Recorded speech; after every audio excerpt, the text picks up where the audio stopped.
I don't understand why everybody doesn't wrestle. I go, it's Such the an only outlet. sport where it's a fist fight with rules. Mm-hmm. I'm like, you literally get to go see what kind of pain you can dump into someone else. And typically the winner comes down to who has the highest endurance of pain. Mm-hmm. And I'm like, isn't that like, it's primal. I mean, look where we're at, right? Look, you have this amazing speech that I've gotten to listen to you speak about at DCAC, and I want to talk about that. Mm-hmm. But like a lot of the feedback I get on these podcasts, like when I do it, I know where my heart and my soul and my passion is, and it begins and ends with the veteran community where I was born and raised, and where I continue to serve. The mission critical vertical is just the most incredible industry to be in this world. If you're in anything as a young professional and you're not trying to find out how to get in this industry, you're already on the losing side, and you will be at one point commoditized or evolution shifted out like the dodo bird. You just don't know it yet because technology is going to be taking shape, and the homes that provide the cloud itself, we build them. That's all we do is build the home for the cloud and on-ramp for the cloud. There's a million keywords and tricky phrases that are used to it, but the industry's growing at at DCAC where you spoke, the State of the Union or the state of the industry that the brokers gave from JLL was, I think the compound annual growth rate was at 20.6 or 26.3 CAGR or 23.6 CAGR. Regardless, it's double digits, it's high, and it's emerging bigger than any other vertical of industry, and it has had that trend for years. So knowing that there's so many veterans leaving the military every month, and knowing that a lot of them are bringing a great deal of value to what we do, and the industry is starving to death, it made a lot of sense. And you talk about this gladiator narrative all the time, which I love.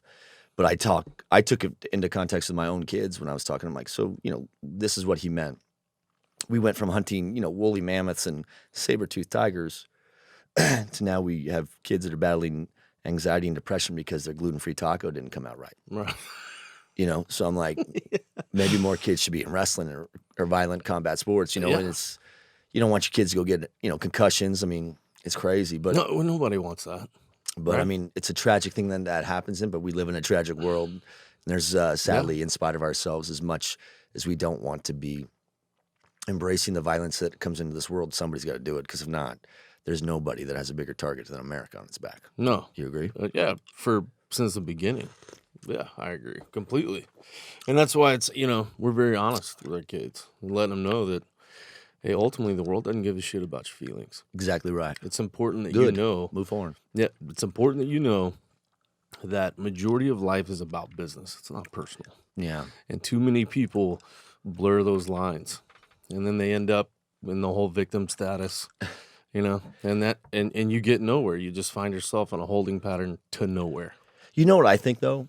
And you tell me what you see, because you talk to way more people than I do, and you have a much bigger audience with what you guys do at One Tribe.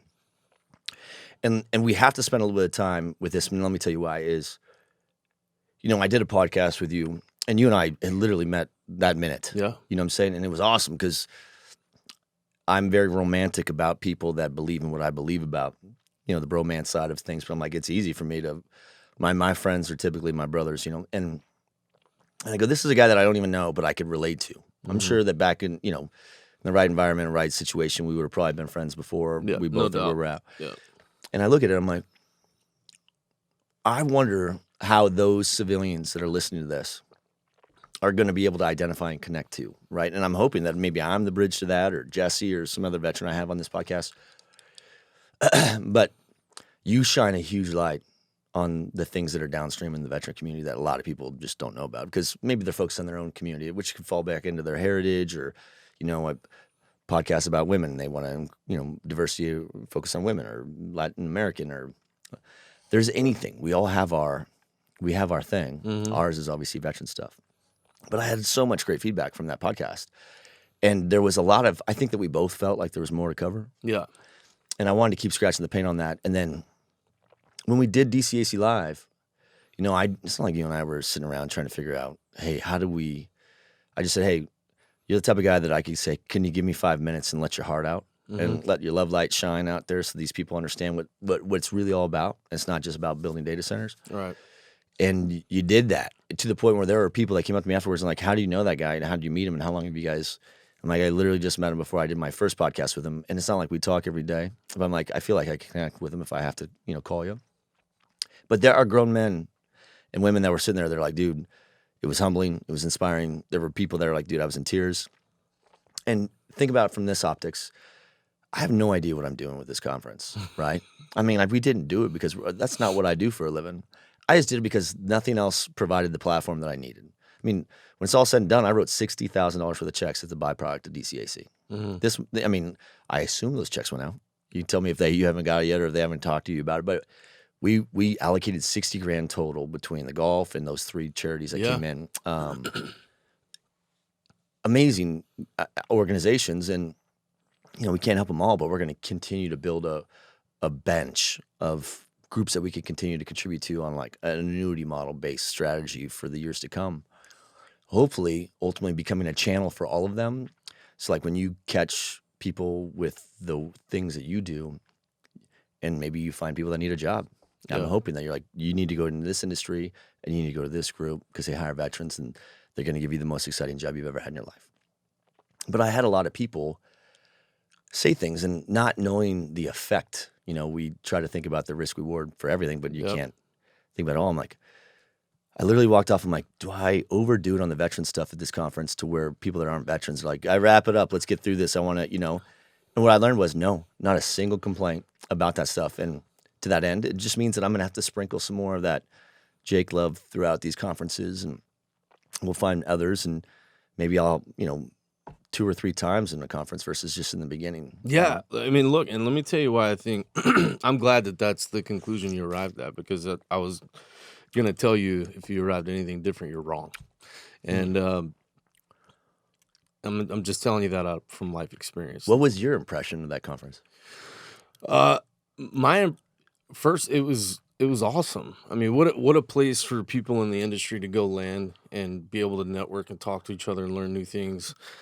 And here's my thing: what I dig about your approach is bluntness to the point of pain, and then honesty. Because the first thing you said when you're very open about it. You're like, listen, all I give a shit about is my soul is driven by this veteran mission and this movement and this trying to get these warriors a better way of life once they're out of the military. Everything else is just a cherry on top. You're very, very honest about it. And I believe that not only people in our country, but around the world are starved for just blunt honesty. Like, just give it to me. Don't sugarcoat it. Don't candy coat it. If it hurts and stings a little bit, that's okay, because pain's a tremendous teacher. And, I dig that. And that's why it was, for me, Ash and I got up and then we were trying to find parking, and I think we took the truck down there, and it was like parking down there. Is this like the wrapped one you have? Yeah. Nice. No, this is different. It was my personal. It's like, I'm trying to find a parking spot in downtown Austin, and a big truck's like trying to resolve theory of relativity. Yeah. And so you have all these stressors, and it's going up and up and up and up. So it probably sucked for you to show up and get to this thing. But then I show up, and then, they couldn't find the name tags. And it was like, all of the Wi-Fi broke out there at a technology conference. And so it was like, but what I've learned is these are all extra things that have nothing to do with the why. And we get so caught up in being like, oh, I can't find a parking spot. And well, why the hell don't you have my name tag? Like, I didn't invite myself here. That we forget, it overshadows the why. And what was great when you took the stage and you brought it home right away. And it was like, I know I only have 5 minutes, but it's going to be my stage. I'm going to do it my way, because that's what he expects, and that's what I'm going to give. It was awesome. And I loved how it was organic. It was all you. And that's the thing, is coming back to why I think that I would have told you flat out you're wrong about it's too veteran heavy, is because I learned a long time ago that people relate not necessarily to our service, okay? Because that's not fair. Expecting someone to understand what it's like to live a life on a nuclear sub, or to be forward deployed to the middle of nowhere hunting people that are hunting you, that's not fair. But they absolutely relate to trauma and tragedy. They get that. I like that. There's no Richter scale on it. And then when people say like, Jake, I can't imagine what you've been through. I've only ever had a shoulder surgery. And I'm like, well, how do you know that your shoulder surgery was worse than what I went through? I'm like, well, look at you. I'm like, well, no shit. I mean, seeing is believing, right? Yeah. But it's not always to the nth degree proof positive that what I went through is worse than what you went through. Put on a piece of paper and quantify how what you went through is not as bad as what I went through. Let's do this real quick because I could do this all day, but reintroduce yourself again to those that maybe didn't hear the first podcast. Who are you again? Yeah, I'm Jacob Schick, third generation combat Marine, medically retired, of course, way too young to have done 20. And I'm CEO of One Tribe Foundation, formerly known as 22 Kill. That's awesome. I want you to, I think the first one I really tried to focus more on you. Mm-hmm. But I think there's so much more still for others to discover about One Tribe, So, and I mean, like you said, it was formerly 22 Kill. I think a lot of people knew that name. So when I talk to people now, I'm like, no, they're One Tribe. They're like, what's that? And I'm like, yeah, we didn't do a real good job of, we changed it just over a year ago. And then doing that during a global pandemic was probably not the best of ideas. But for me, the why behind why it changed is what I think people need to understand. I use that phrase all the time now when I talk to people. I'm like, dude, we're one tribe. It's human tribe. Yeah. Human tribe. We all bleed red. Doesn't matter where you're from, who you know, socioeconomic status, race, color, creed, religion. If I take my knife and I cut you, you will leak red. Yeah. So we're all connected by default. What was the genesis behind that shift? So, I mean, straight up, we were 22 Kill as long as we were because of my pride and ego. Just straight up. And I have to have accountability. If I'm going to lead effectively from the front, especially in this movement, I've got to be honest about it. And it was because of me. So did you start 22 Kill? A handful of us started 22 Kill. How long ago? Next year will be 10 years. 2013 will be 10 years. What was the initial mission? Just awareness, suicide awareness amongst the warrior class. The suicide epidemic, and that because we had all buried brothers. All of us. And now I've buried brothers and sisters. And it's like, I've buried 34 people that I know. And I'm not talking about acquaintances. Like, these are people I knew well. I don't think a lot of people can fathom that. I don't think they can understand, appreciate. Like, and you come from a very, I think a lot of people, let me tell you, like, at DCAC, there's a slurry of people there. And it's not like I know them all, but I feel like I know enough people now to where there's enough that approach me and give me unfiltered, candid feedback. And I would ask people, I'm like, ugh, I can make a whole conference about veterans. And by the way, we are. So we'll talk about that on this podcast. But is it too much for a civilian? And it's funny. I have this amazing friend, and I won't mention his name. And he goes, Kirk, this is one day. We're here at this conference for one day. We're all veterans and patriots, at least on that one day. If we could be Irish on St. Paddy's Day and go hard into the paint for one day, we could be patriots and empathize and be one with you guys for one day. And I was like, dude, I don't know if that's the simplest term or breakdown I've ever heard, but I found a lot of value in it where I was like, okay, well, it means that like everyone can appreciate it if it's just not over the top and it's, for us, because a lot of those people are still there because they want to hear about the advancing drivers of our industry because we love this space. I just like leveraging the fact that the industry is suffering from a lack of labor to support the growth or the pent-up demand of labor for the growth of adopting technologies. There's emerging technologies that, I mean, look, your kids are going to be taking jobs in technology that don't even exist today. Yeah. And, I mean, the metaverse is going to be, it'll have its own economy. It'll be a whole other world, right? So I think that when you have an industry that is not able to grow, and the growth model within our industry is really you and I as the consumer. Mm-hmm. And now we've hit plateaus on how much cloud or whatever we can offer because there's not enough people to make the widgets or not enough people to perform the labor, like the trades, to build these things, and we can't do it fast enough. So I was like, we're only going to the high schools, the colleges, and the trades. I'm like, there's 2,400 people leaving the military every month. How about we just start with 1% or 10% of that, And you kind of, I think, started 22 Kill based on you used a target metric as a relevancy to draw attention around, and that's how you guys created that big orbit, right? Yeah. And I'm trying to kind of do the same, but I'm gonna have to take a page out of your playbook. So you're gonna have to teach me. Yeah, I mean, look, for me, it was, battling the demons that I battled, especially after I got hit and I was in the hospital as long as I was. And, I felt I went from being this elite gladiator to not being able to wipe my ass by myself in literally a millisecond. And that was humbling. And so I understand the battling the demons that, if I walk into a room wearing what I'm wearing now, it's abundantly apparent, like, dude had a bad day at the office somewhere along the line, right? That's what you call it? Bad day. Yeah, it's what it was. I'm still drawing breath, right? But it's the wounds you can't see that are detrimental to someone's well-being and living a life well lived. Every human being can relate to that. Yeah. You don't have to be wounded in combat. You don't have to be blown up. You don't have to be. Every human being can relate to that. Because what we're finding with all the people we work with, I've been doing this over a decade now, because before I even took over 22 Kill, I was working at the Center for Brain Health and learning, ultimately, we really don't know a whole lot about the brain. And, man, it is unaddressed childhood trauma and generational trauma is a very real thing. It's a very real thing that has to be addressed. And the reason we shifted from 22 Kill, because I'd have the board ask me in the executive session 4 times a year, hey, Jake, where are we on the name? It's not changing.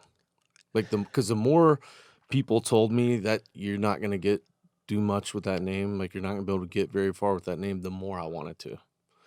And the more I was like, you know what? If it's offensive, it's a you problem. Because I was told, the name's offensive. I didn't think so at all. The gas mask, well, yeah, because you're a no-shit warrior. The gas mask is offensive. And I'm like, congratulations to you for being part of the problem. And I've told lots of people that when they're like, we want to help Jake, the name's just a little too strong. And I would and I'd look at him and go, they aren't the right people to help anyway. How many people do you know that have died by suicide? Well, I don't know anybody. And I said, okay, here's what I want you to remember, because at some point you will. Suicide's just a word until it punches you in the mouth. Interesting. And then it's going to completely change your approach and how you view it. And when it does, I'll be here to help. Even though I think that you're shallow as hell, I'll be here to help you. I would say that too. I'd actually have no problem being very candid in those things. I'm almost offended by some of the things that people say, but I'll tell you this. I don't think you understand or appreciate the impact you have on everybody. And I think that shift to one tribe was awesome. I mean, look, I loved the name 22 Kill. I would have been all behind it. I mean, we still have it, so it's still our education and awareness program. But you shifted something when you said it to me the first time. Like, you've had a profound impact on this one sentence, and Ed, there's not a person that I work with that hasn't heard it multiple times from me since, and that was, I come from all military. You're third generation, and so am I, right? And I look at this to where my people, my tribe, are those that have a military-based mindset. It could be, you don't have to be active duty. I mean, you could be, your parents were, career military, and you know what it's like. You get it, yeah. The level of urgency they function at is different because they deal with mortality, right? And for me, I really was focusing on this. I wasn't holistically focusing on the big world. I was focusing on my tribe. And when you made your shift name, it opened up the tribe to a much wider aperture. And you're like, you said this, Kirk, you don't have to be a veteran to have PTSD. Right. And I was like, hey, that's fucking true, right? So I was like, there are plenty of people that have gone through, whether it's childhood stuff or divorce. It doesn't matter. Hey, listen, but it doesn't have to be that violent. I mean, there are people I work with that we have hired, and, we could say something to them and they would rotate in a way, and we're like, whoa, where'd that come from? And then we realized they have PTSD from the last job they had. They worked for a tyrant, for a boss, or were treated poorly. And they're still, are dealing with some of that. They're like, the trust issues would come with having a really shitty leader or manager. Yeah. And that's when I started. I mean, you said it, and it went into my ear hole and just circled around like everything else that, and then finally something's happened. And I'm like, okay, now that's taking root, and I understand it. So I use it all the time. And it's changed my entire approach to my team. Because, I mean, it's not like I was bifurcating, treating veterans with preferred, courtesy over the civilian counterparts we have.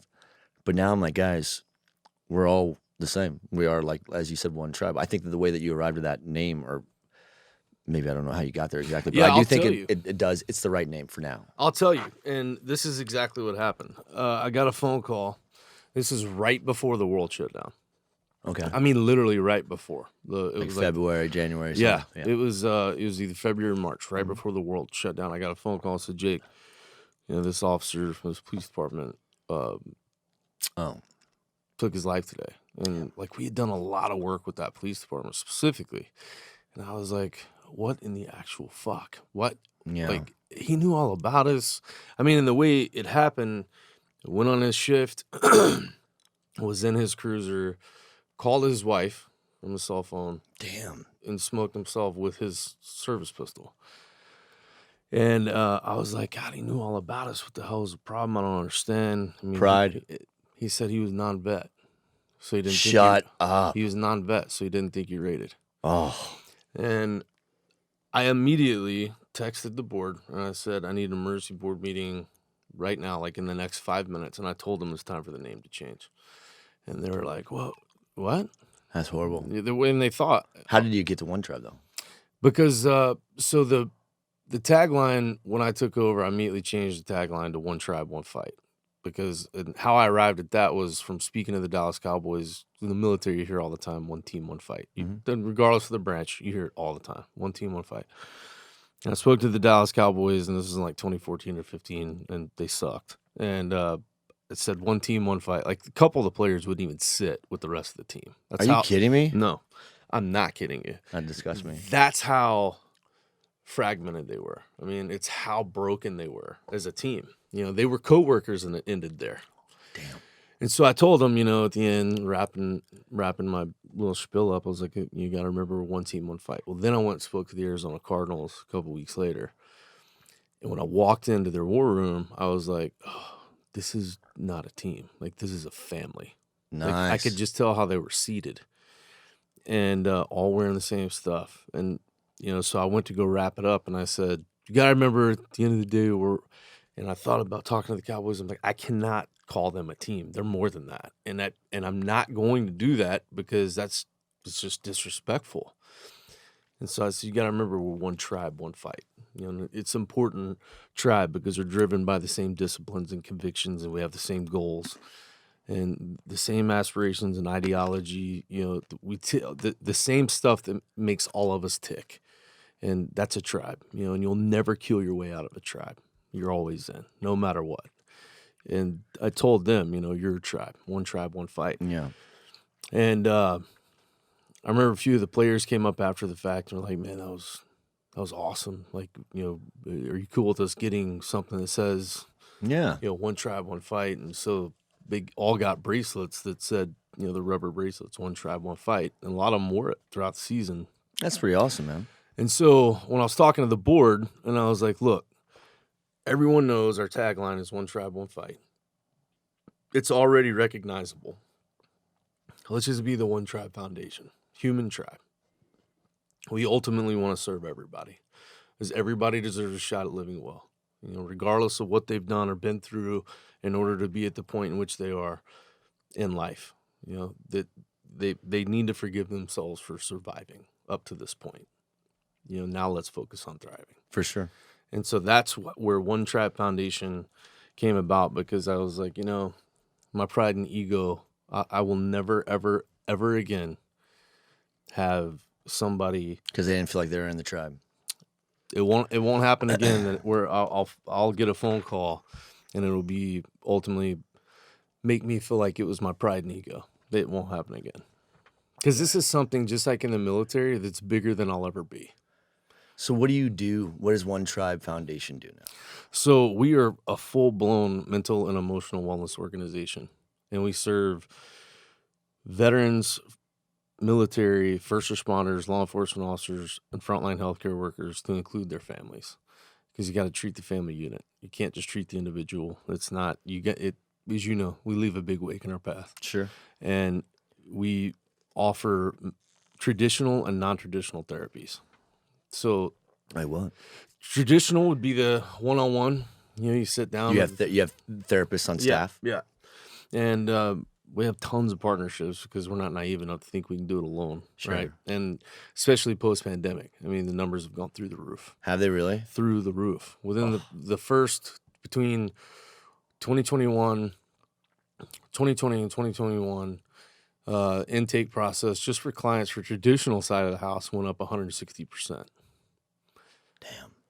In That's traditional side alone? in one fiscal year on the traditional So what do you do? side. How do you solve for that? So then we have to spread load, and we have to lean on our partners because there's not a even as of right now, right this second, whether in Austin, Dallas, doesn't matter. Pick a big city. There's a waiting. If you offer mental and emotional wellness or traditional therapy, you have a waiting list. Damn. That's how bad it is right now. So it took that many people to be in isolation and to have to really be with themselves to understand there's a drastic difference between being alone and lonely. Those are two very different things.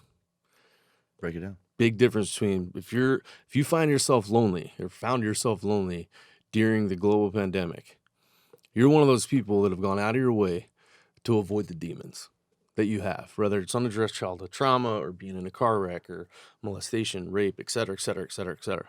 Or experiencing a violent act. Like there's so many things that can play to that. Mm-hmm. And so if you're one of those people, I just want to congratulate you. Pretty much like being you're just like the rest of the world. Like that's the thing. Like when people tell me like, I don't want to do a deep dive, Jake. I'm afraid of what I might find. And I'm like, that's bullshit. You know exactly what you're going to find. You just don't want to wake it up. It's a bullshit statement. It's just straight up. Like either you can suppress as much as you want, but that pressure cooker is going to blow at some point. And what do you have to fall back on? What are the tools that you have in your toolbox in order to address it in a healthy manner? There's a reason I'm a recovering alcoholic addict, blah, blah, blah, blah, blah, every other thing you could think of. And it's because I didn't have those tools. I had the demons long before I ever donned the cloth of the nation. And I experienced these high stress situations. Everybody does. Everybody's fighting something at some point. It's there, right? And that's why we tell the tribe, treat everybody you meet as if they have a broken heart because you never know. Yeah, everybody's battling something. You never know. And for us, it doesn't matter if you were in combat, non-combat, all of that, it's irrelevant to me. All of that is irrelevant.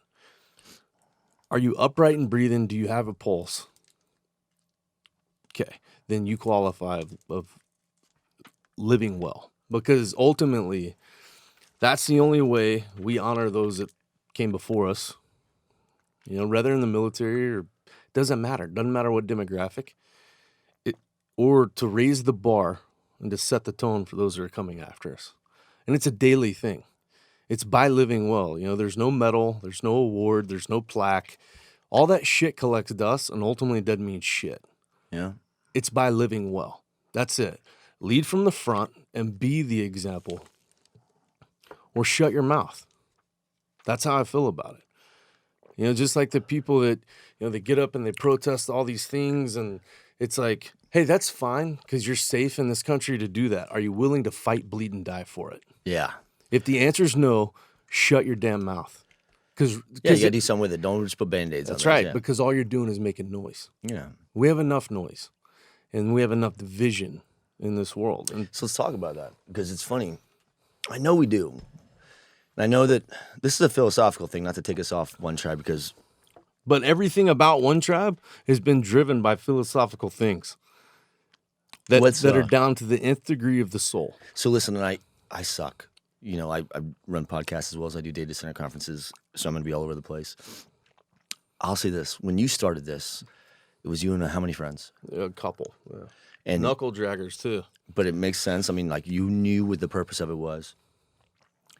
What was the biggest challenge to create an orbit around that to where you could have it as a standalone platform? What was the journey? Walk me through the journey. Like, it couldn't have been easy. No, but anything worth doing shouldn't be. Right. And isn't. So what was the big challenges that you had? The big challenges for me was I'm the antithesis of anything resembling technological. Take a number, actually. Yeah, I didn't even know what viral meant until... What does it mean? Dwayne The Rock. Oh, when he went viral? Dwayne The Rock Johnson did the push-up challenge, because we started the push-up challenge. Next year will be, that's 10 years. And that was like 3 years after we started it. Now I was actually doing a fishing show in Florida when I got the call and said, dude, The Rock just did the push-up challenge.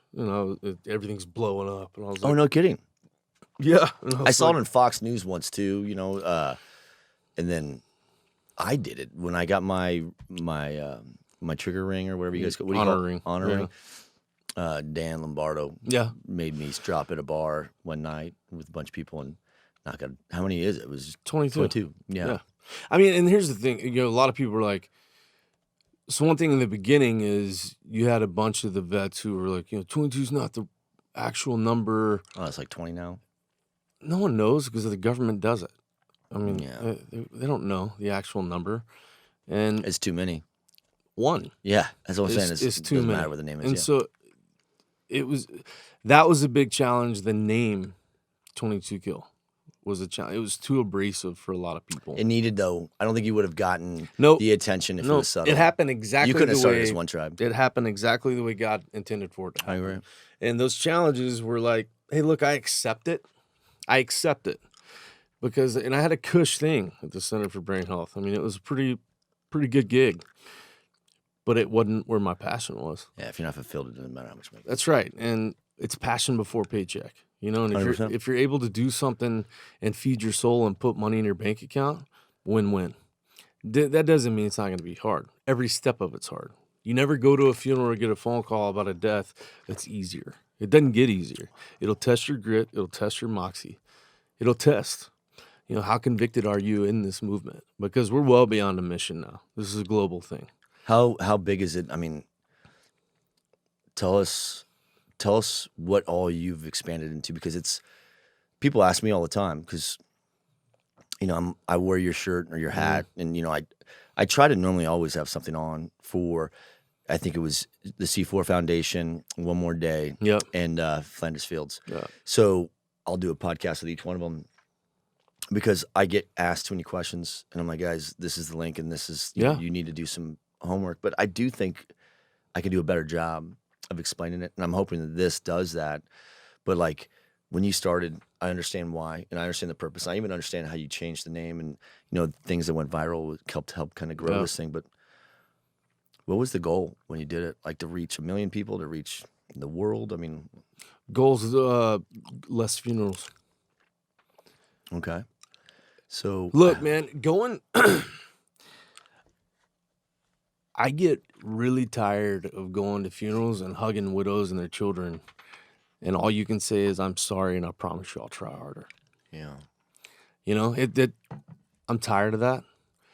Doesn't mean I'll stop doing it, because, that's the least I can do for them. It's the least we can do for them. And I'll continue to do that. And I'll continue to drive forward, even when my soul's beat down and I'm tired as hell.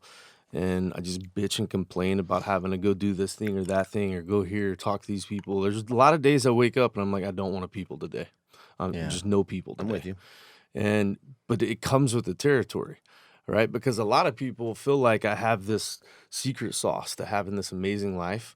And so they'll just want a little time, or just a little, like, give me something of that. And it's like, hey, listen, I still have demons, and I still wake up, and I still have depression, and I still get pissed off, and I still, all the human stuff. Yeah. All the human stuff that doesn't have shit to do with the fact that I'm a United States Marine.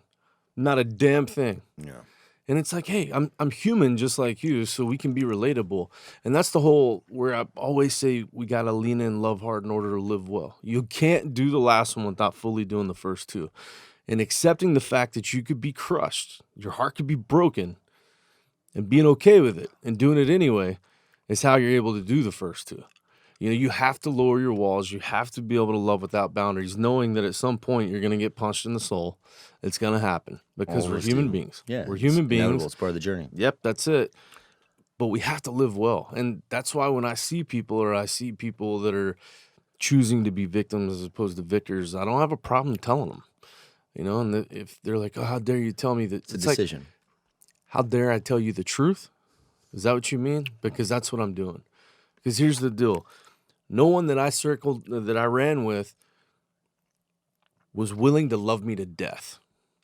There was a point that they were like, hey, stop, bro. Like, what are you doing? Like, this is not who you are.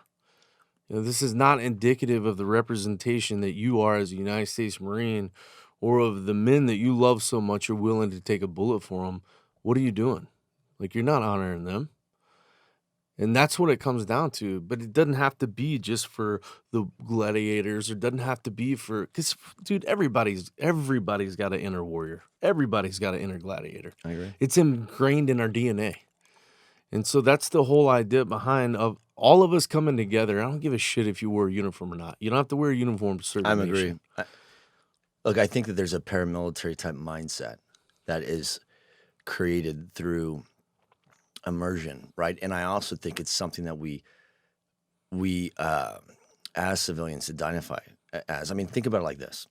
I had a podcast and I was explaining to people, like, the differences between each branch of service. Mm-hmm. And I mean, I actually had a really interesting conversation with a bunch of guys yesterday talking about, like, which branch of service creates the best leaders? Which one creates the most talented minds? I mean, every branch of service is massively different. And I think the groups that offer the most infantry typically have the best leaders, right? And not to trivialize your aptitude or intelligence, but we have a nuclear Navy, right? I mean, we have an Air Force that spun out of the Army and created Space Force.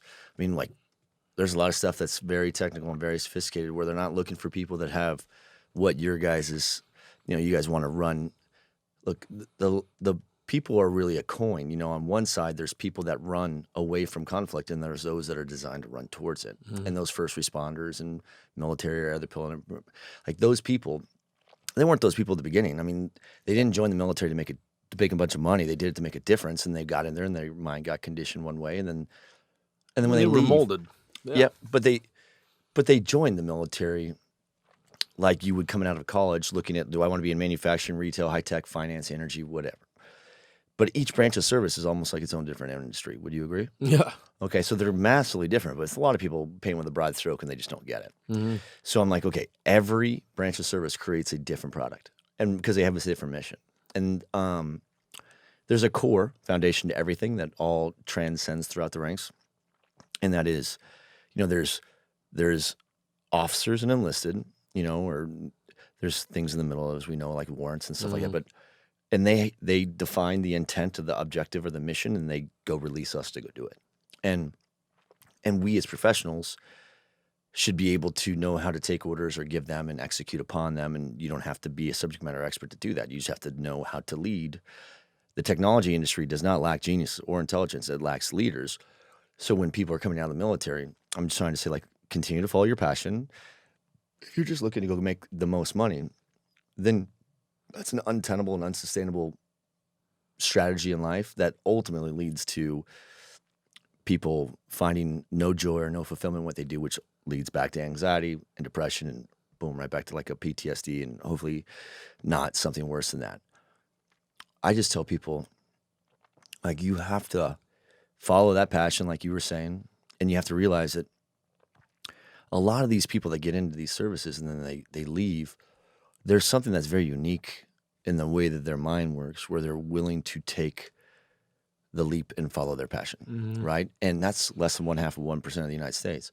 So you have people that are like us that have been conditioned, and then we immerse ourselves in leadership roles to where we conditioned those downstream of us with the same, whether they're civilians or not. Yeah. And those people adopt that because they enjoy it as much as we did. The only difference is we made that decision early on and joined. And be honest, how many out of 10 people do you run into that are men our age that are like, if I could go back and do it again, I would have served, right? 10. Okay, and all those people that work for me now that didn't are like, this is how I'm serving because my mission is, our mission as a business is to help our clients release emerging technologies. Yeah. Our purpose as a business is simple: reducing the suicide rate amongst veterans, up, over, and out, creating more voids that I could pull them into, and then putting leaders around them or an environment that they don't have to be military. More than half my team now, because we're almost like 60 people, more than half of them are civilians, but they operate and think just like military now. And they feel safe in those environments because they do it. They understand the hierarchy and the chain of command and like, okay, I just need to understand its intent and they're going to release me. The right? majority of corporations in this country operate off a military model. But let me tell you the big difference. And this is something that Mindset's completely different. It's based off of military It's literally 180. Yeah. Yeah. Let me tell you what I see and what makes me want to flip tables like this. I didn't understand this for a long time. And I'm not saying it just was revealed to me, but maybe because I'm so stupid, I just discovered it. When I had a conversation with someone from the corporate side, let's just say HR legal. Always fun. I have to not talk to those people at all. Like my CFO is the only one that's like, I'm like, keep them as far away from me as possible. And I'll tell you why. Because I had a conversation with one, I had to make a change in personnel, and sometimes it's unfortunate, but it's absolutely necessary sometimes, and they were implying like the greatest risk to my business is my people. Like, look, the greatest risk you will have in corporate America is your people. They will damage and destroy your business from the inside out. And I was like, I'm not going to spit in their face, but I'm like, can you imagine to look at that through the optics of a veteran? Like, when you're in the military, did your commanding officer ever tell you like, hey, you guys are the biggest threat to this mission, so don't fuck it up? They're like, you are the only chance we have. You are the hope of this mission. We all depend on you, and we will not succeed unless this unit succeeds. Yep. My job is to give you what you need to be successful. Could it be any more different than the way corporate America traditionally looks at their assets? Yeah. Okay, which they don't. They look at them as liabilities. And to that end, I was like, oh, that's what I'm going up against in this world is I have a whole industry of massively sophisticated people that are armed to the teeth who have been conditioned. Yeah. We're talking about, if I say less than 0.5% of the U.S. population has been in uniform and taken the oath, that means I have 99% of the world that we deal with that are thinking like regular corporate America. And that makes me sick to my stomach because I'm like, you don't get it. Without those people, there is nothing, right? Like without my team, I mean, they're the backbone of my team. Of course, the clients we have are the lifeblood, but if I don't have them, I have no clients. Right. So I'm like, they're not the biggest liability to me. They are the greatest asset I have. And they're the only thing they are the only thing I care about personally. Because if I take care of them, then they'll take care of the clients all they want. Yep. As long as they feel safe, they're inspired by who they work with and what our mission is, and they will be fulfilled, which means that they will be less likely to have to call your phones one day. Yeah. Whether they're civilian as a one tribe or active duty military. But we still have to we have to protect them, which is why I need people like you in my orbit. I completely agree with you. That's why it's... Doesn't it disgust you, though, how I just described it? It's offensive to me. Here's the thing. I would be more flabbergasted if I didn't believe it were so true. It's sad, though. 100% it's sad. But, I mean, look at how conditioned people have become to be... well, I'm just a fragile little lamb, and we've done so much, which is the antithesis of empowering individuals. Regardless of demographic, we've done so much to placate to victimhood that it's like, do you think that, I mean, seriously, do you think that countries like Saudi Arabia and China and Russia aren't watching this? Oh, 100%. Do you think that they're not going... They're not just watching. No. I mean, they're embedded. For sure. And so what people need to understand is, like, if I walk into a room and people are like, Jake, you're just... I mean, you're just a strong personality. And I'm like, listen, I'm not going to apologize for being secure in my own skin. Okay, especially when my body looks the way my body does and yours doesn't have a scratch on it. Yeah. I'm never going to apologize for that. And I'm also not going to lower my standards of living for your comfortability. Like, step up or get the hell out of the room. Here's why. Because I know I'm living on borrowed time, just like every other bipod that's upright and breathing around me. And I'm not going to squander the time. Because my grandfather... didn't freaking storm the shores of Iwo Jima for me to live like a bitch and to find and just, you know what? I'm just have to have your kid have to have there's a kid at your school that identifies as a furry and they need I don't give a shit. Yeah, that's not what they were fighting for. Here's the thing. No. And here's the thing. We were successful in World War II because warriors and civilians alike came together and won that citizen war. Soldiers, that's right. That's what happened. Straight up. You had assembly lines that made freaking football helmets turning into assembly lines to making tank tracks. And and brain buckets for the warriors that are out there hooking and jabbing. The whole country came together. Man, woman, black, white, didn't matter. Purple, fuchsia, no one gave a shit. Everybody was American. Same thing on 9/12. Yeah. Everybody remembers 9/11, right? If you don't, you suck. Yeah. 9/12, we were untouchable. Untouchable as a nation. Yeah, I agree.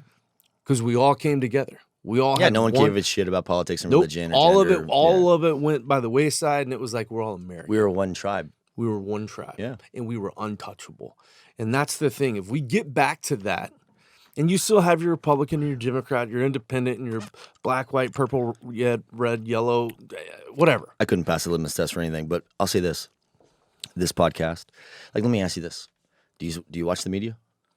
Yeah, I mean, not that I have to, but I do. I don't. I have not for years, right? But I'll tell you this. I think a lot of people shouldn't. I think that the programming inside that is designed for us to be sick, mentally and physically. Yeah. That's why 75% of all the advertisements on news, is from the pharmaceutical industry. And if you think they're the biggest threat, they're not. The healthcare industry is, right? And I'll say this. It's a business. And I've learned that my quality of life improved significantly for two reasons.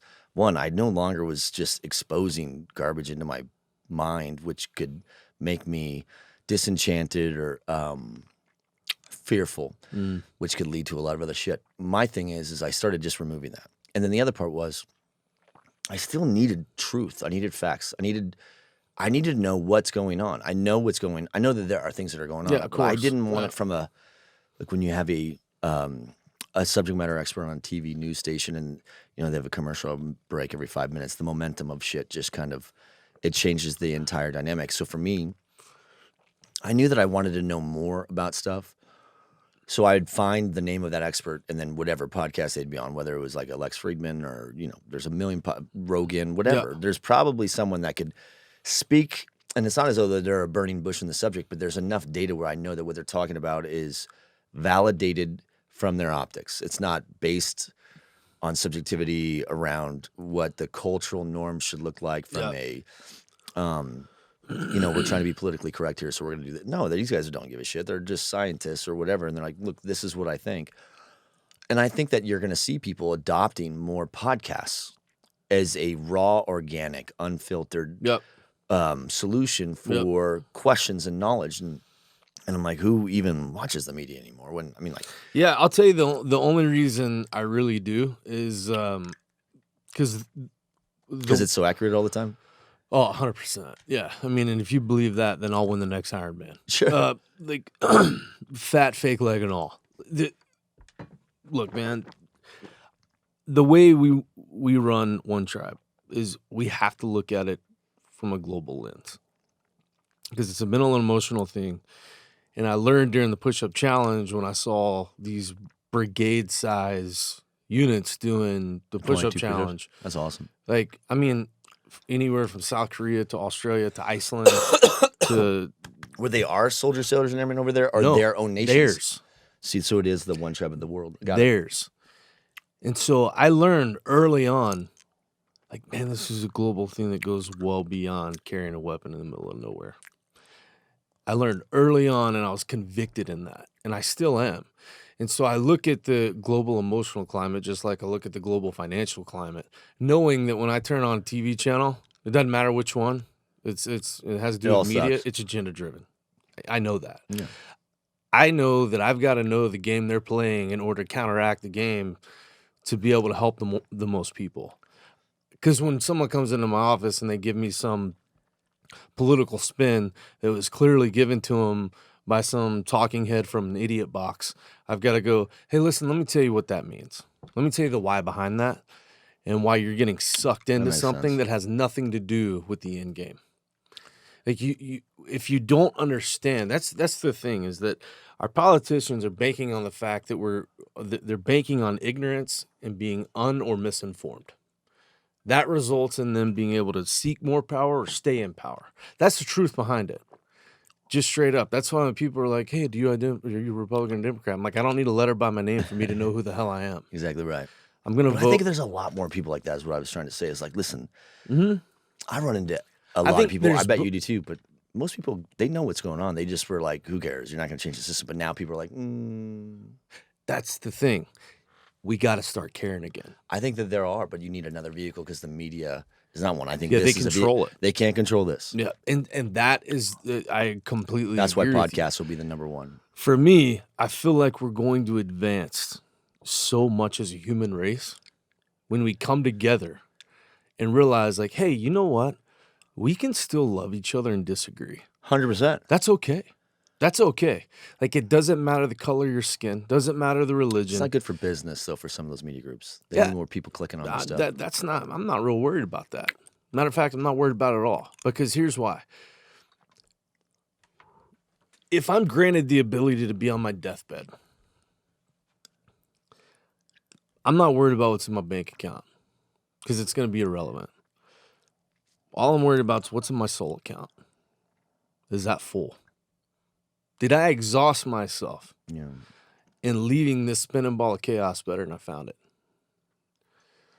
If there's any room for me, any nose in there, I felt like if I'm ever granted the ability to be standing before the men at the pearly gates, he's like, "What did you bring me?" I'm like, "I'll tell him flat, I didn't bring you shit. Everything you gave me, I left down there. Everything.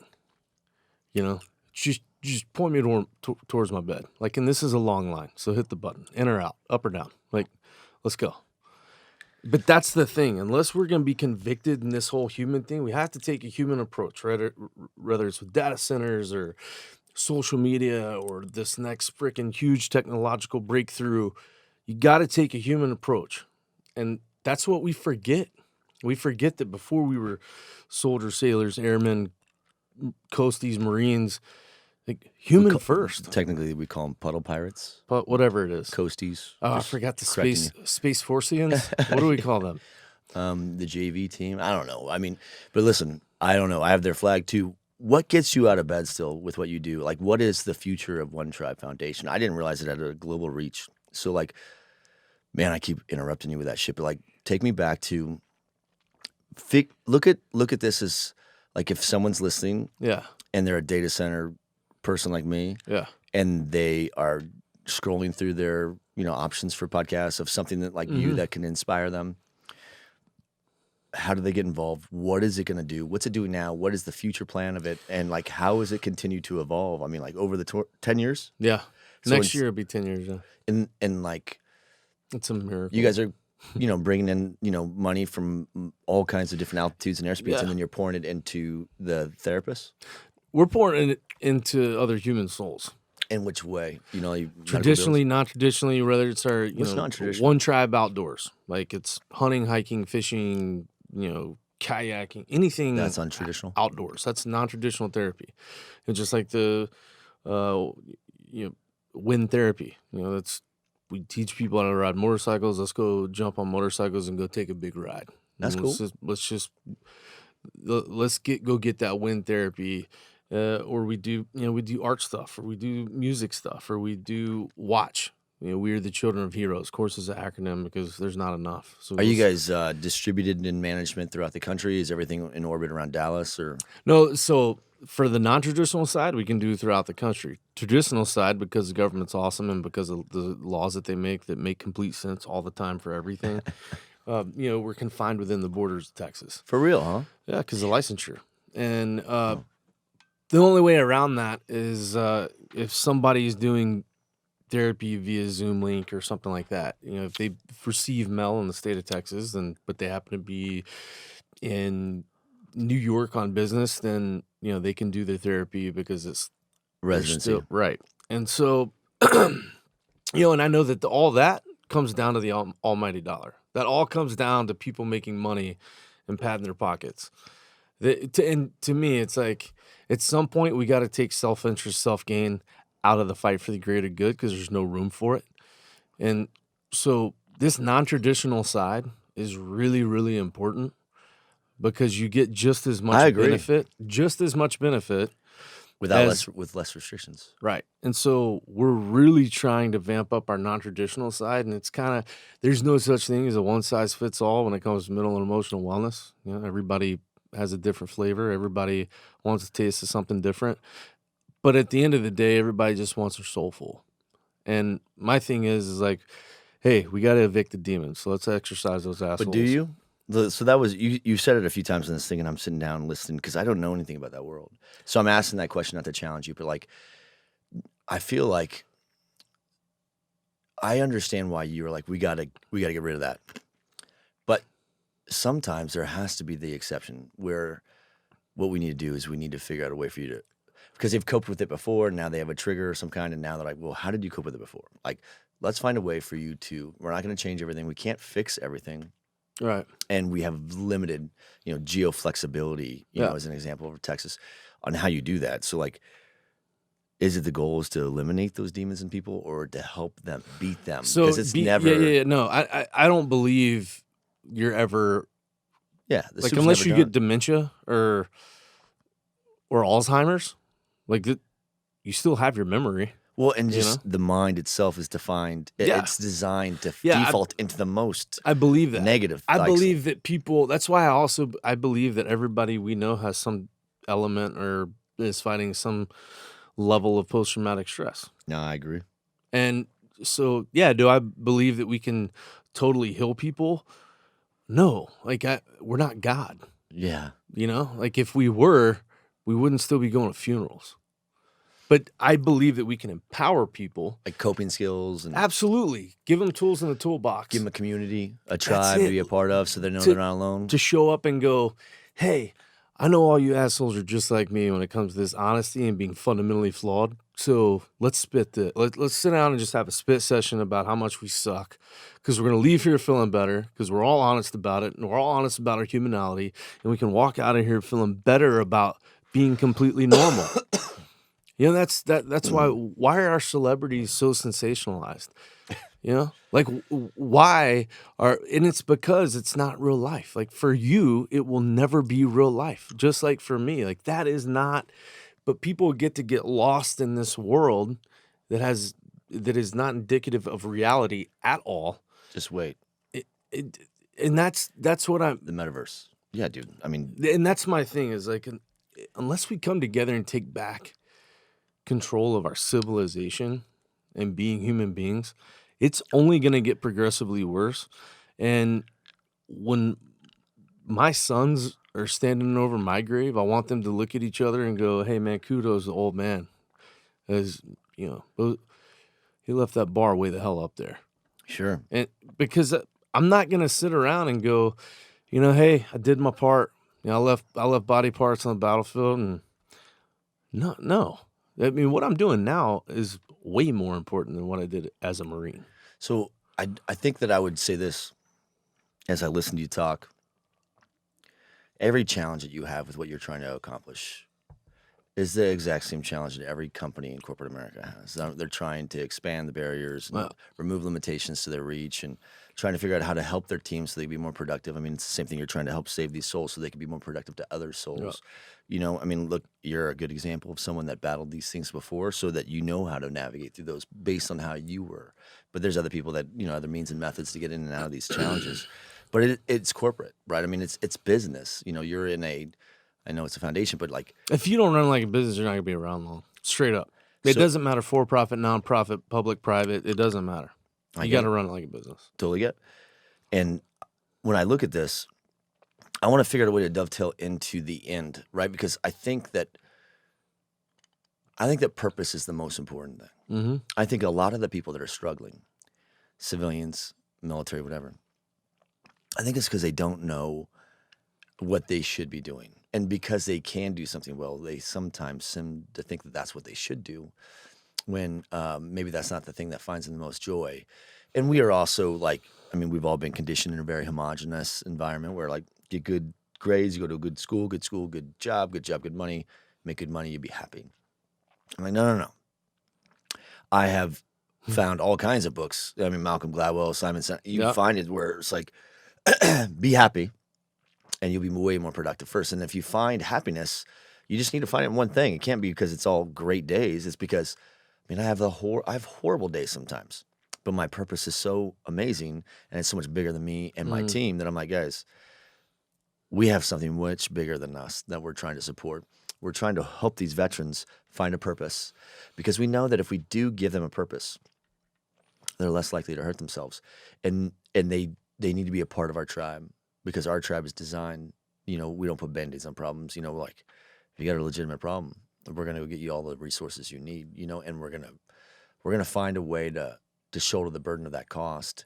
I'll do whatever it takes. Our people come before profit every time. So like whatever it is, it's not like I'm just trying to figure out how to make them more productive. I want to make them be able to be a force multiplier to the next generation of people that are coming out, because if not us, then who? Exactly. And then if we don't change this generational shit show, who's going to?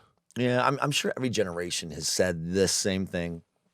Yeah, I wasn't in that one. I'm in this one. Yeah. And so I'm not worried about that.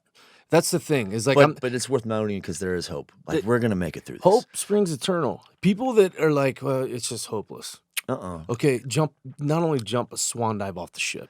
Well, just stop watching the news, because they want you to think it's horrible. But I don't think it's as bad. I think believe in we are a melting pot of demographics and religions and et cetera, et cetera, et cetera, et cetera, because of bloodshed. Straight up. There's no two ways about it. It is because of bloodshed. People that are far greater than I will ever be were willing to fight, bleed, and die, so people could come to this country and seek a better way of life. And I'm 100% good with that, because that's what freedom is. That's what freedom's all about. You should be able to go protest whatever dumbass cause that I disagree with and not worried about being shot in the face. As long as you understand what the mission, the purpose is, and you're really doing it for the other people. Right. That's fine. And I'm all about that. I'm all about you being able to do it, but do it in a manner that still is in tune with human first. Like, do it in a manner that if you want me to respect your cause, then you first need to respect what's given you the right to bitch and complain or scream from the mountaintops about yours. Sure. Okay, because fair is fair is fair. And I'm tired. I'm not gonna worry about, like, when people say the greatest generation, like, I agree with that. And I also think, why not us? Why not us? It's not too late. We're still vertical and ventilating. So, I mean, there's still a chance. I don't wake up and go out of my way to be average. I don't wake up and go, hey, where's my comfort pool? Where's the nearest comfort circle I can just go jump in? No. I don't think anybody does, but I think people have bad habits and they lack the discipline to change them. Well, I think a lot of people do that. I think a lot of people orbit in their comfortability. Yeah.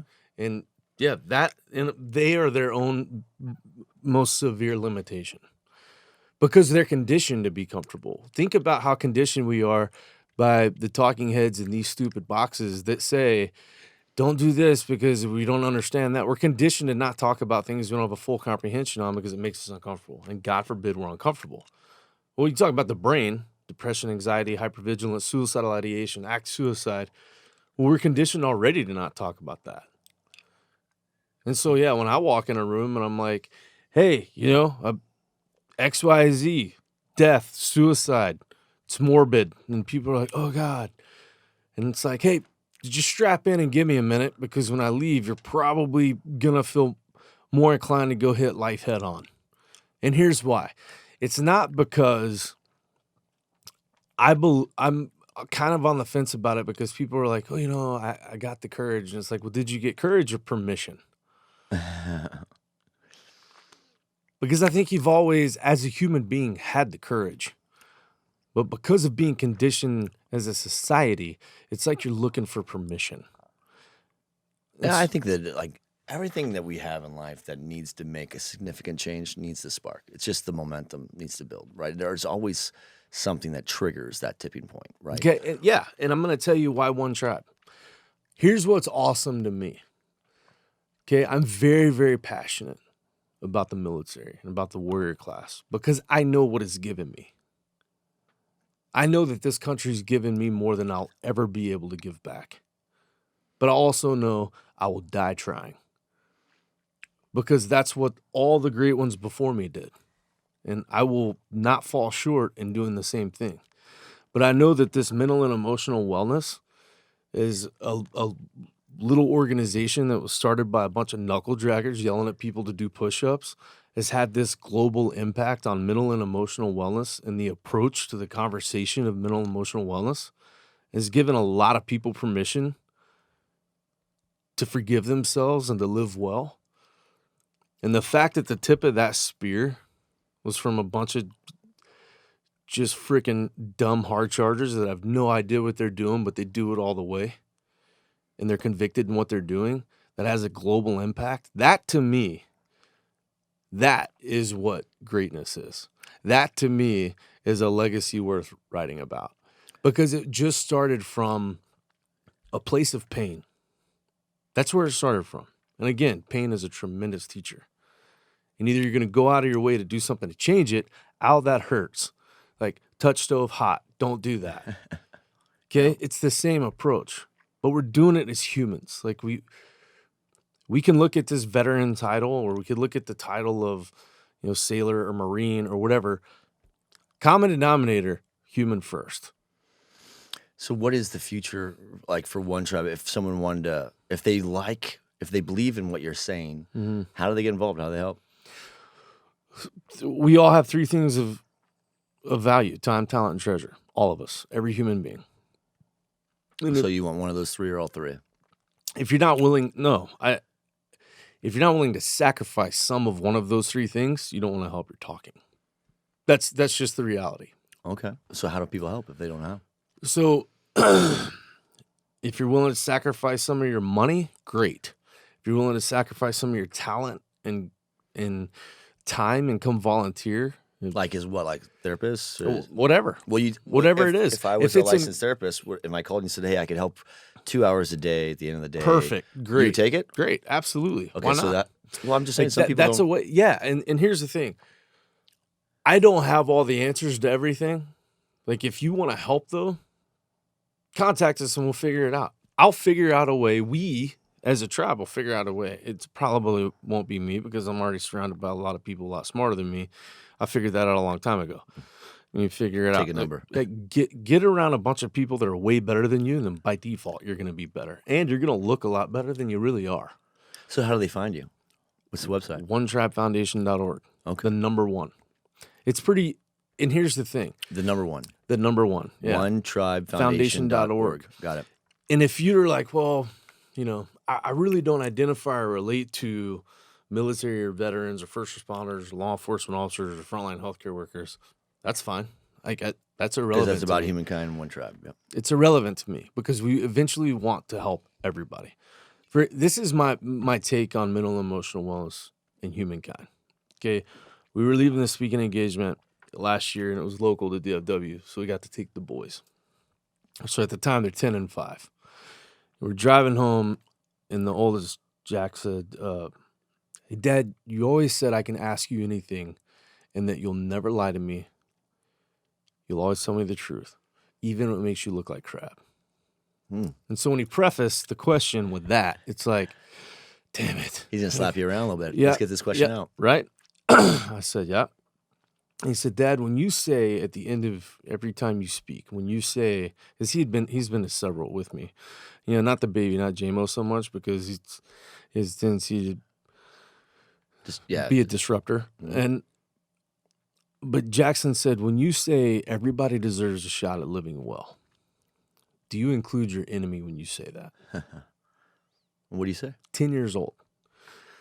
I thought two things very quickly. One, very proud dad moment. It's a deep question. It's an emotionally in-depth question for a 10-year-old human being. For sure. So very proud dad moment. And secondly, I knew I had to answer quickly and with conviction. And I looked at him and I said, absolutely.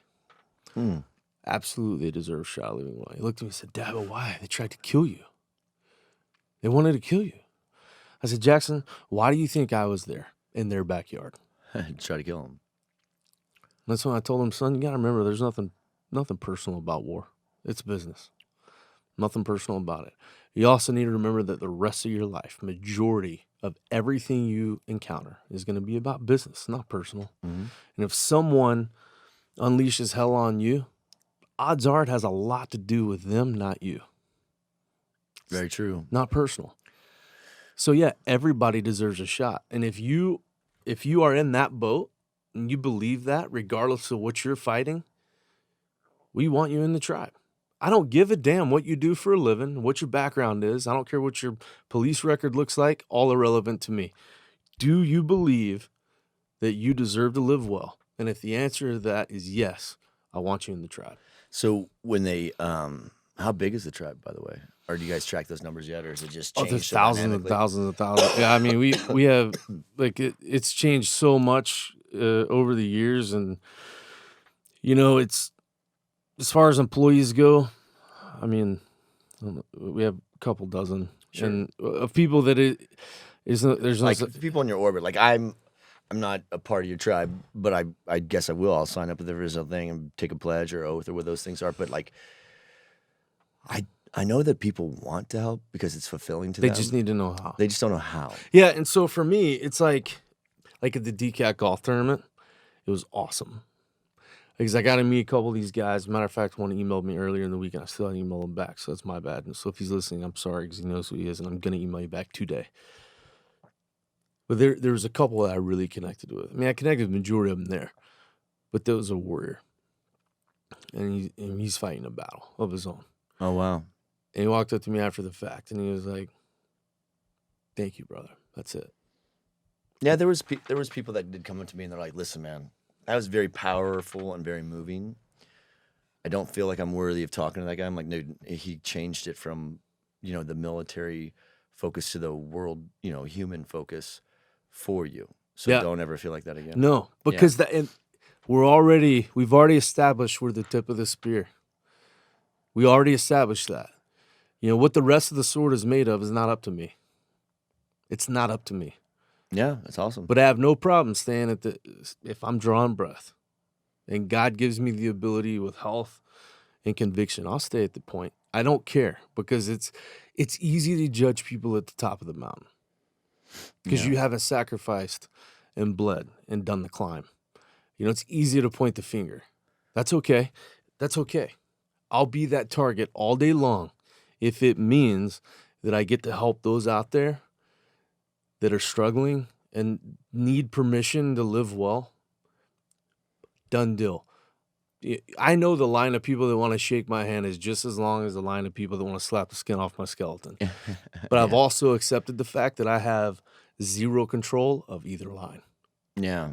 All I'm going to do is be convicted in what I'm doing and try and be the best husband, father, leader, and human being I can be. And I'm going to do it with conviction to let these people that are military, non-military, I don't give a damn what their profession is, know, hey, if you have a fractured soul, that's okay. It's okay to not be okay, and you're worthy of living well. I don't give a shit who you pray to or don't pray to. I don't give a shit how you do or don't vote. All irrelevant. We need to come together again as a human race. We need 9/12. And it shouldn't take... I like that. It shouldn't take 9/11 for us to be 9/12 again. So I definitely think that in the future, I would like to work with you on expanding on the 9/12 thing. So I want to do a couple of things before we bring the podcast home. Yep. I always like to ask people a couple questions. One, like, what would be your message for people? But first, let's start off with, we'll leapfrog through this. You go first. I'm going to ask you a question. Is there anything that's, like, I know that, the DCAC golf tournament, and I know that you're involved with it. I mean, there's a lot of things that I see you in motion on in social media. Are there any things that are coming up that people could get involved with before the end of the year that would maybe help you guys get around the horn? Yeah, absolutely. So we have we started this evolution last year, and it's the One Tribe Season of Giving. And so Ashley and I were actually going to adopt a couple families on our own for Christmas season to just help them out, let their widows or sick mom or dad and their kids have a good Christmas. We're just going to show the boys, like, hey, this is a season of giving, and it doesn't mean that we can't have a great Christmas. But what you need to understand is this is about helping other people. Sure. It's gonna be teaching them about that soul food, and service of self. So that evolved into the tribe adopting 11 families. And so this year it was like, you know what, let's do 20. And I really want it to end up being way more than 20. Like, Ashley organized, because she's the logistics. Sure. like in communications. I suck at that stuff. No, I think we all identify her as the brains behind the outfit. So 100%. I'm just the go ahead. heartbeat. I'm just And kidding. so it's like, we were like, okay, this is what we want to do. Let's make it awesome for these families. A couple of them I knew personally. I know personally. One I served with, lost his life to cancer and fought a hell of a fight. And, that's up to God. So is this like on your website if people want to contribute to these So it'll families? be released on our social media. And basically what ends up happening is we'll shoot out this Amazon link on social media. So that's going to be the presents and the gifts for all these moms, dads, children that we're going to have this wrap party where we have people from all these companies come in. Like this year, I'm going to have to find a warehouse. Like last year, we were able to do it at our Dallas office. It's going to be way bigger because that's so the if I know point. people that have warehouse space for you, Absolutely. you got it. Like let's set it up to where we have these big wrap parties and people come in and they're wrapping these presents and these gifts for all these Families, men or yeah. women or children that they're never going to meet. Yeah, that's that, awesome. that remain anonymous. We're not going to exploit that. We're just not. It's not the point. Sure. They don't even know that it came from one tribe because I don't need them to. That's not the point. Sure. They just need to know they're worthy of having an awesome Christmas and that they don't need to worry about the stressors of, regardless of the fact that people want to say we're not in a recession or inflation's not bad. Oh, you'll be in a full-blown recession next year, right? So And so they'll be able to catch our link. We're going to release it, I think, November 16th. So before the end of the year, you want to help us end strong. And people, what Ash and I were talking about on the drive down here, a lot of people really, and this was me too, at one point, they really hustle right now for year-end giving for their organization. I don't give a shit about that anymore because I'm more driven by right things, right reasons. The rest takes care of itself. And, hard times are guaranteed. sure. So let's just focus on right things, right reasons. The way you can help us finish strong is by getting involved in that season of giving campaign. And if you're like, well, I'm Jewish, well, I don't give a shit. Like, if you want to, if you want to give gifts, dude, listen, right? And so that's because it's going to help. What I'm hoping ends up being 40 families of these LEOs that were killed in the line of duty, or these moms that were fighting cancer, that were a frontline healthcare worker. And this is probably going to be the last Christmas she has with her kids.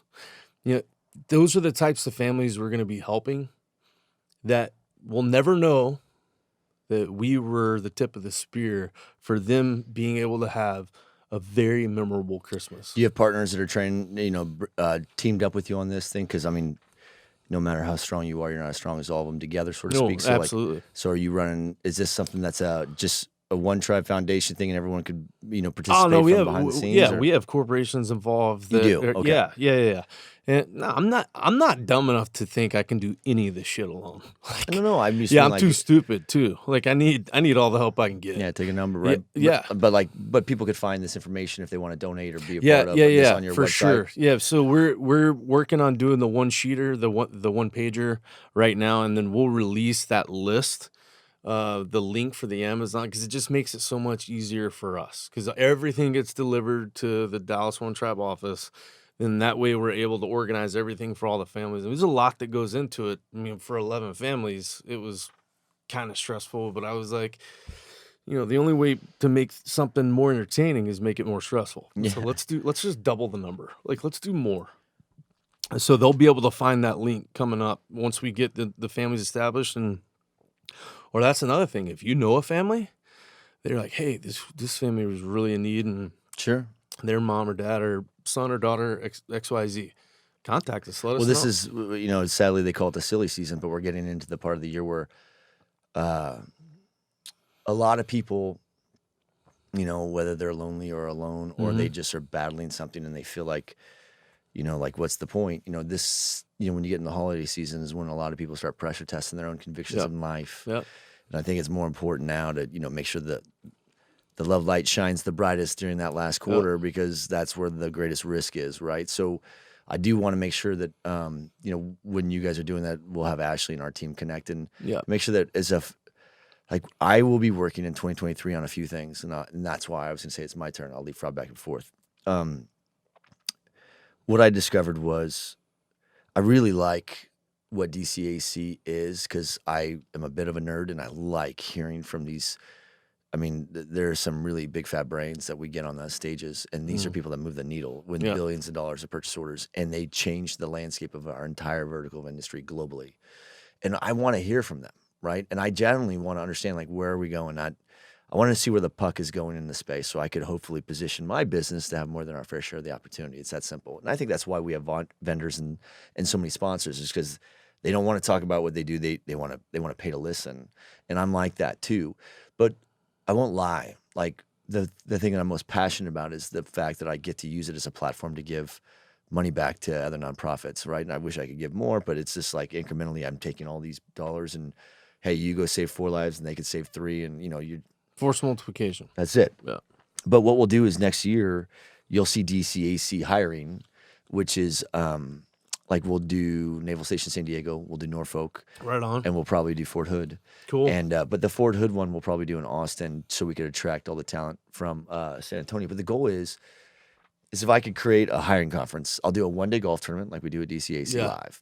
And that first day is a golf tournament. That night is a networking conference, a networking concert or something. And I'll be able to put, some veterans in orbit around it. There will always be a beneficiary of the golf tournament. And then what we'll do day 2 will be I'll have between 100 and 200 pre-screened active duty or recently, exiting the military type veterans that are ready for employment. And I'll bring in at least 5, no more than 10 companies that are only focused on data centers. And I'll bring 5 to 10 companies in, 100 to 200 different pre-screened military folks that are going to be, they've recently just got out or they will be getting out soon, like within the next 30, 60, 90 days. And they could start aligning themselves with opportunities. Hopefully that'll take a lot of the anxiety and the stress away from the veteran before they depart. Because I'm getting phone calls from friends that are like, man, I'm going to a tap class, and they ask, like, who knows what they're going to do? They only put 50 in a tap class. Right. Raise your hand if you know exactly what you're going to do when you get out. And there's like 5 people, right? So I'm like, damn, we have to help reach these people on the basis before they leave. And I think that is a big part of what we can use that platform for. So the DCAC hiring will be just it's really not to get technology content introduced to a wider audience, because what we really use the platform for is for people with huge brains and huge visions to get on stage and talk about where they want to drive the industry. The only thing is it's their vision, it's their idea. They don't they're not the ones that are the architects and the engineers that are going out and designing stuff so that general contractors go out and hire 15 different trades types from, mechanical, electrical, glazers and concrete, whatever. And then they're not the people that are, making equipment like generators and UPS systems and all the things that go into fill, the space, power, and cooling void for the cloud. And then you have, the pull-through rate on technology. So if I build a $50 million data center, the pull-through rate on tech is 1 to 10, meaning like for every dollar I put into building the space, power, and cooling, I'm putting about $10 into the technology that goes inside of it. So a $50 million data center has $500 million for the IT, right? But when it's done, and that is the engine under the hood for IT, and that is effectively the cloud.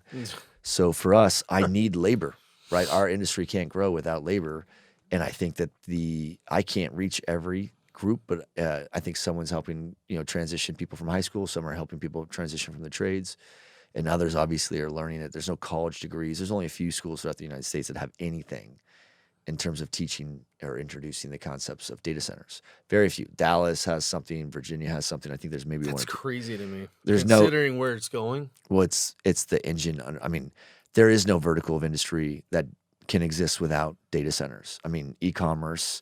Can you imagine? I mean, even your website. No one would be able to reach your business if you didn't have a website, and you won't have a website unless you have a data center. Right.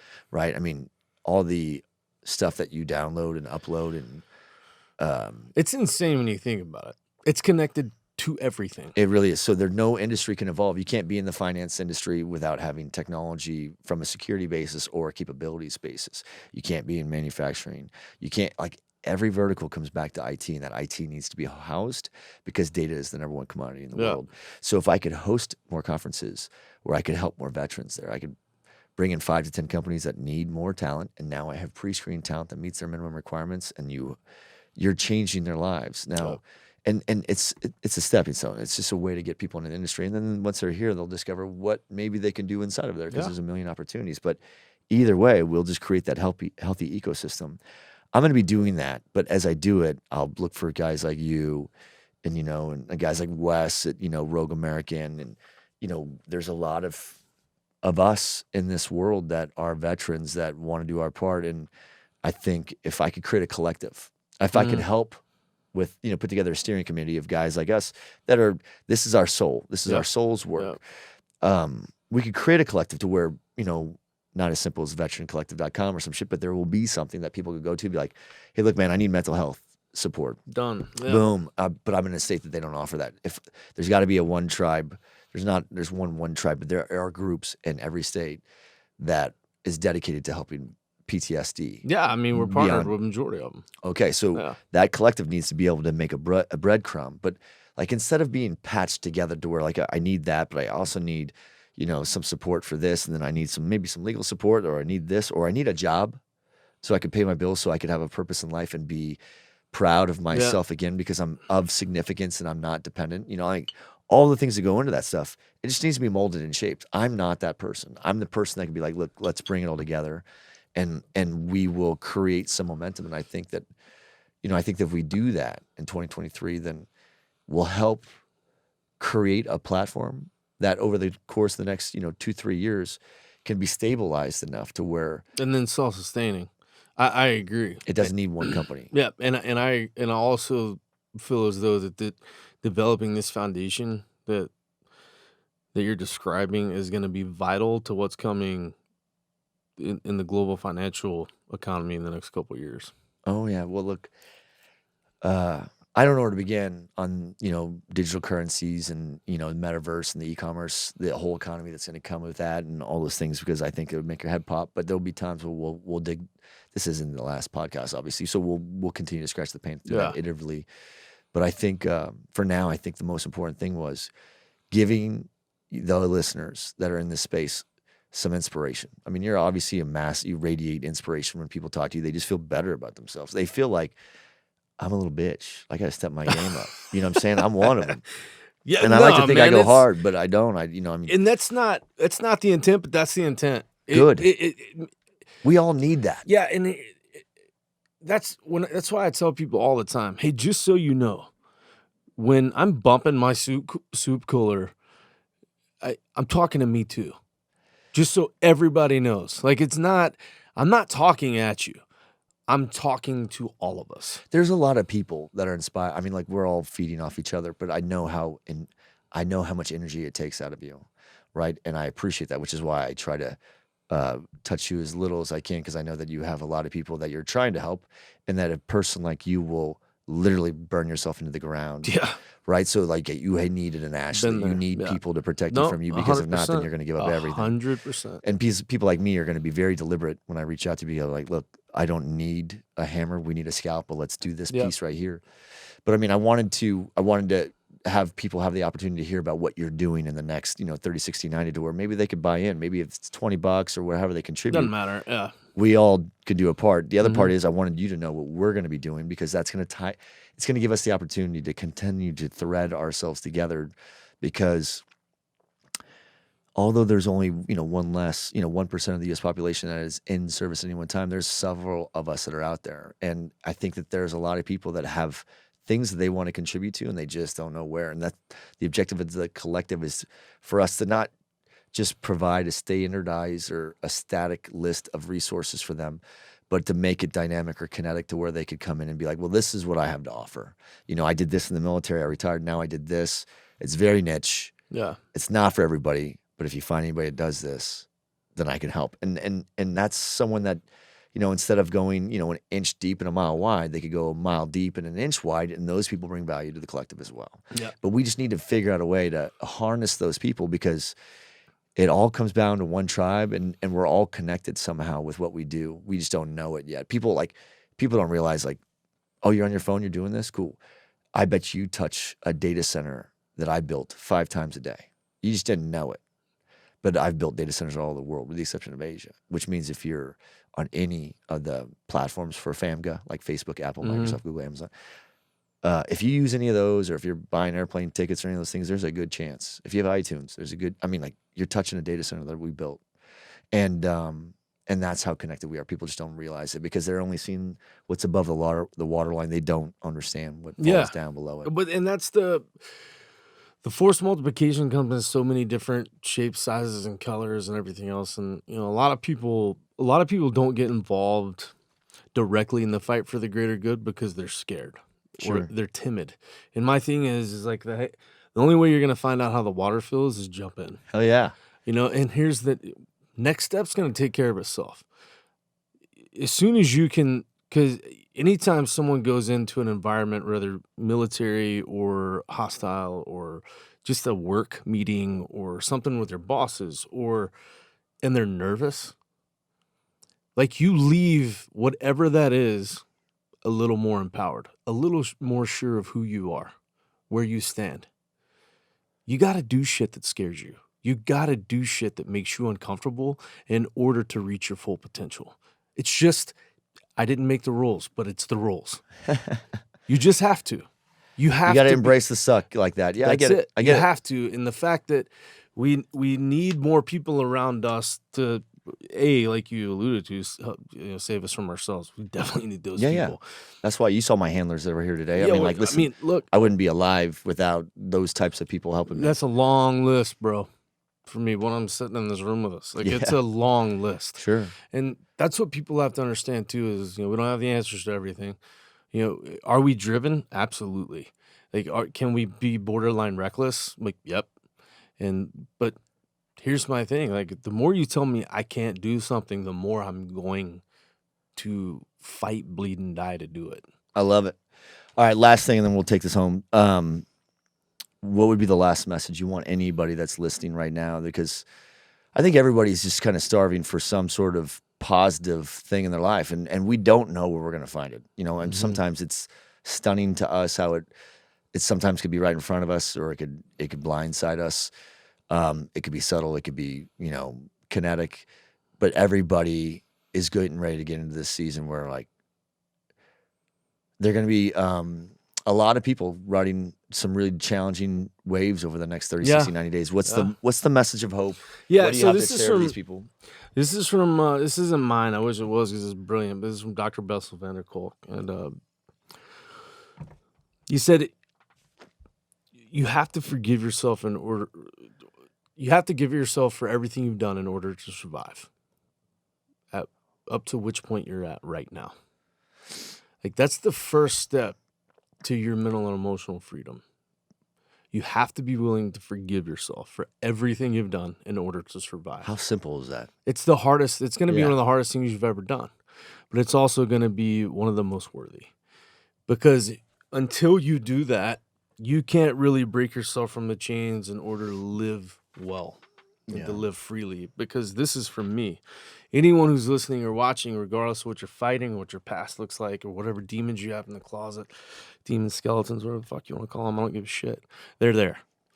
We all have it. We all have baggage. Every one of us. Like, you're worthy. Well, I mean, not me. I mean, I can see no, you're perfect. So I got more than everybody. That's right. I mean, you're worthy of living well. Yeah, you just. Yeah, that's awesome. I believe it with every fiber of my being. Well, Jake, you don't know them. What if they're a bad person? I don't give a shit. My grandfather believed it. My uncle believes it. I believe it. You're worth fighting and bleeding and dying for. And if we believe it, you should believe it too. Prove me right. Here's the thing. We're approaching these seasons with these holidays where the numbers go up. We get contacted a lot more during Thanksgiving, Christmas, and that's okay. But know this. Ultimately, in this life, it's not about you. It's not about you. Yeah. It's about what you can do, the impact you can have to leave the spinning ball of shit better than you found it. I always love the words you use. So, are there Are there resources for people to find Absolutely. That's the thing. You got to be on One Tribe? on One Tribe. And if you don't see them on there, contact us. Info or something? Yeah, if we can't help you, we work with somebody that can. Gotcha. And because we're not naive enough, again, to think we can help everybody. We know we can't. We have to rely on our partners and our for-profits and nonprofits and publics and privates. It takes all of us. If the government themselves didn't think that we're going to be needed, the VA would be batting 1,000. Shit. Right?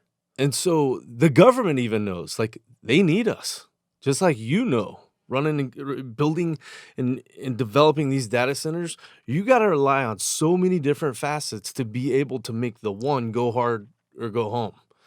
In order to get bigger, better, stronger, faster, you've got to rely on a lot of different elements. Yeah. It's the same with everything. Well, it's the same with the human soul. We're not developing these different things made of plastics and different metals and all of that to be stored in a facility that's got to be at a certain temperature. We don't have an assembly line. We bring in fractured souls, and if we do our jobs right, we do enough to mend them enough to face the world and be a force multiplier for the greater good, letting other people know, hey, you're worthy of loving and being loved. That's it. Because that's what life's about. Loving and being loved. Period. End of story.